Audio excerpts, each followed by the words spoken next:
Let's hear from the president of NASSCOM, share her perspectives on DeepTech and why building world-class from India must embed DeepTech in its DNA.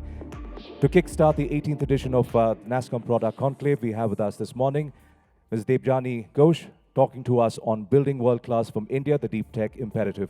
Ladies and gentlemen, please welcome on stage Debjani Ghosh.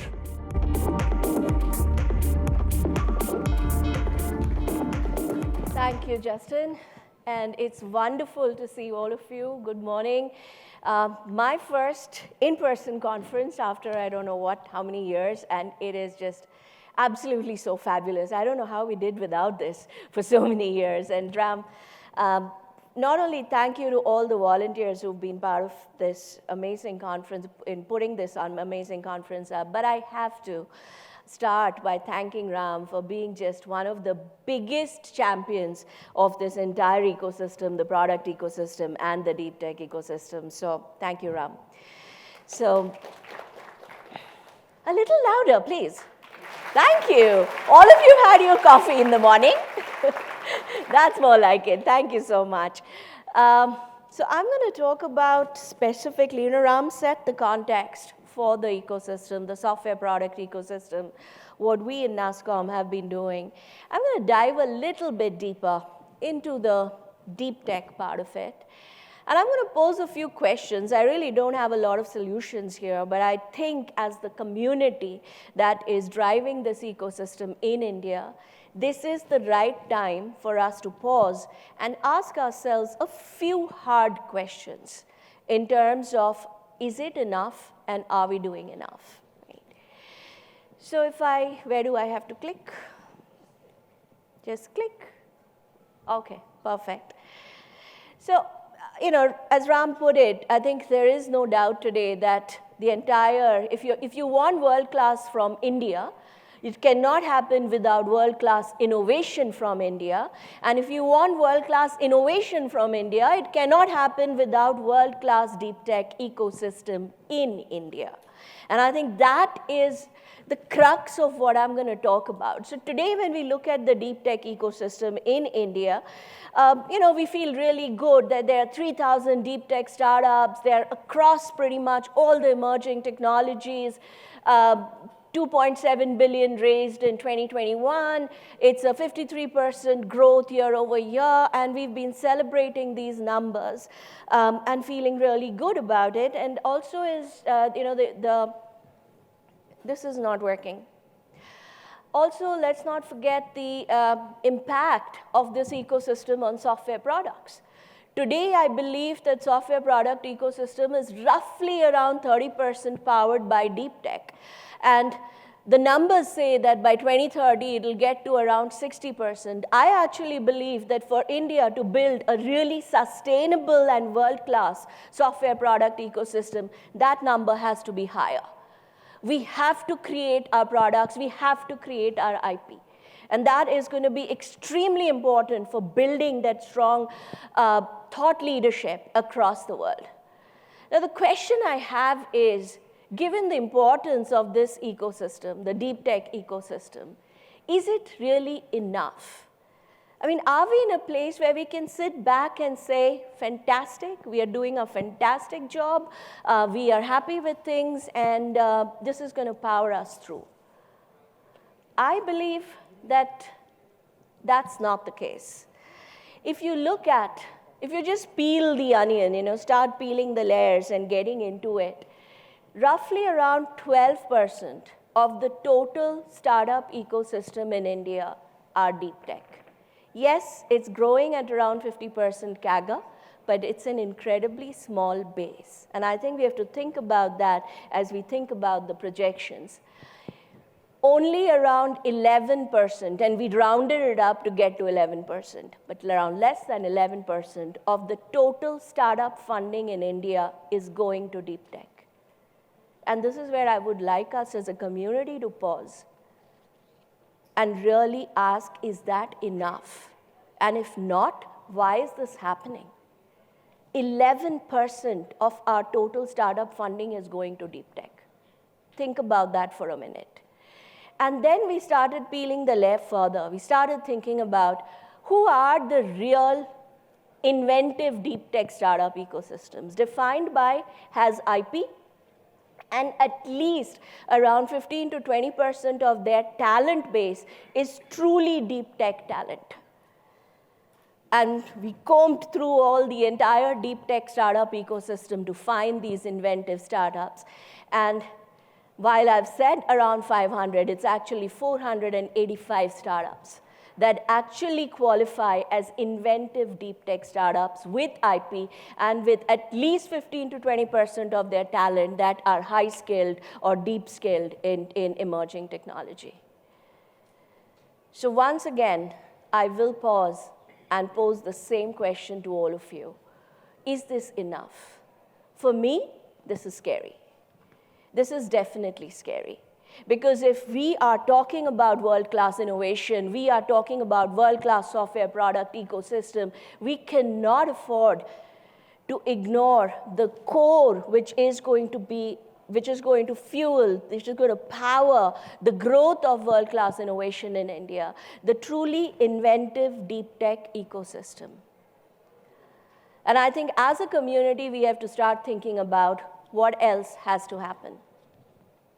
If you look at the deep tech startup ecosystem, one of the things, and maybe I'm preaching to the choir, I'll be very happy if I'm preaching to the choir, but it is amazing how many investors I have spoken to who do not understand the difference between deep tech and tech startups. There's this common perception that everything is deep tech startup because everyone is saying AI. I think the first thing we have to call out is that deep tech is not equal to tech startups. And I think that's where, if you look at the life cycle of deep tech startups and tech startups, you will see the difference. The gap is pretty significant.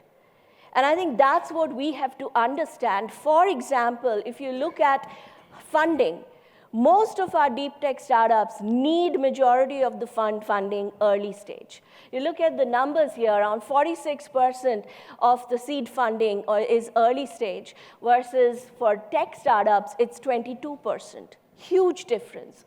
260 plus active institutional investors in deep tech, real deep tech startups, versus some 750 plus in tech startups. And that's where the problem starts. Then you come to talent. Just finding the right talent, because as I said, the deep tech startups need at least 15 to 20% or more of really skilled people. Creation of patented technology. This has become, while all startups, or at least tech startups, are saying that we are, or deep tech startups, sorry, are saying that yes, we are trying to patent our technology, roughly around 485 to 500 have done it. Now, there are issues. 60 months for India versus 20 months on an average for India, for US and China. Of course, there are issues. But are we creating technologies that can be patented is the other question we have to ask.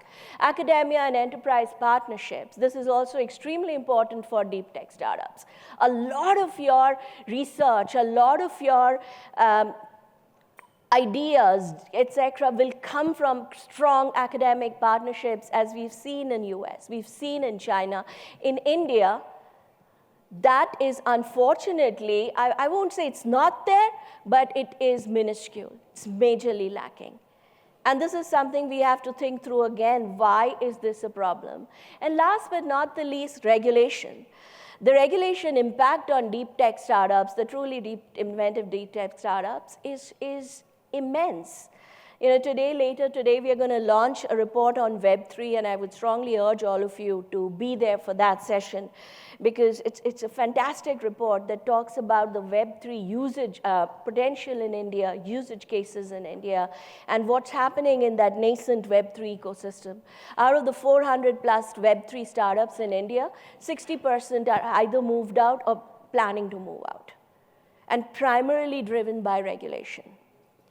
So this has a huge impact on the ecosystem, which we have to think about.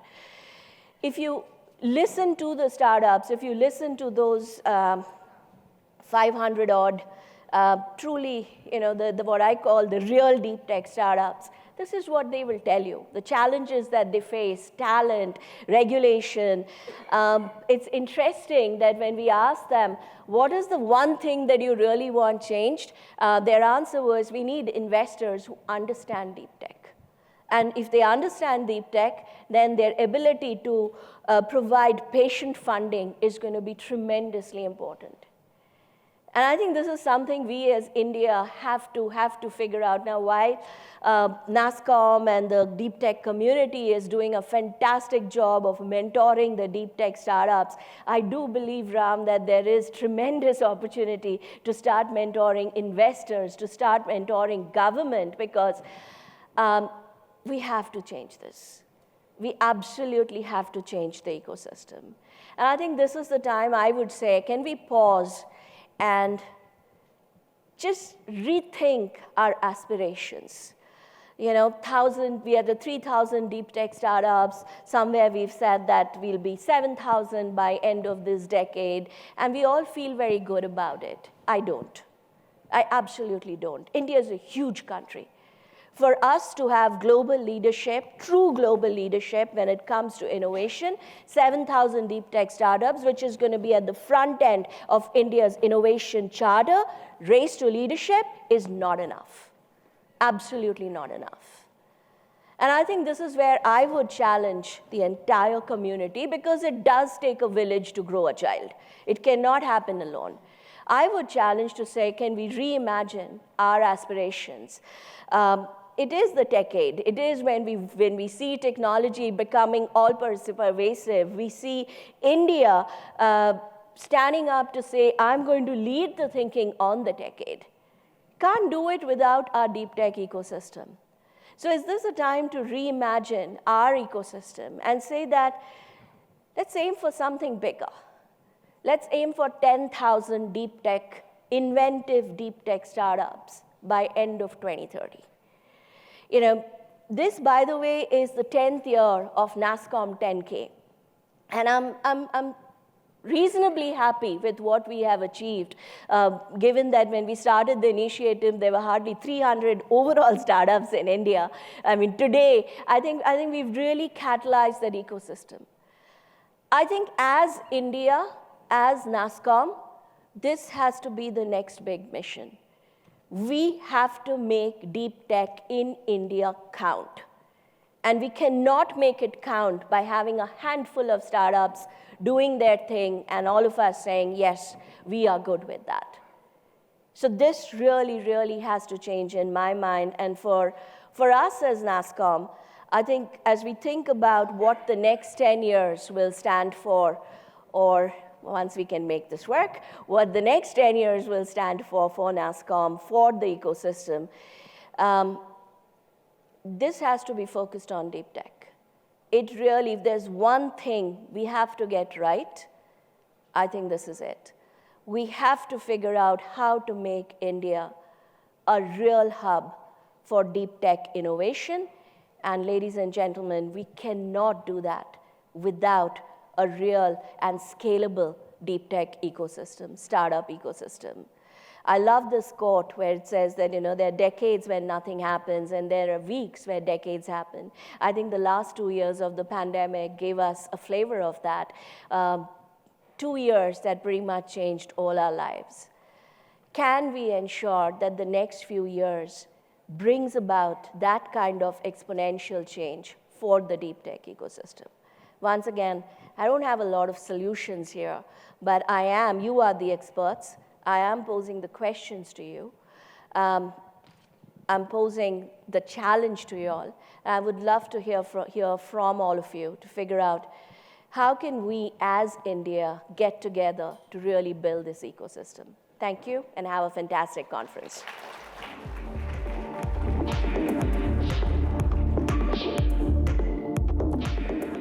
Thank you, Debjani, for your perspectives on the deep tech perspective.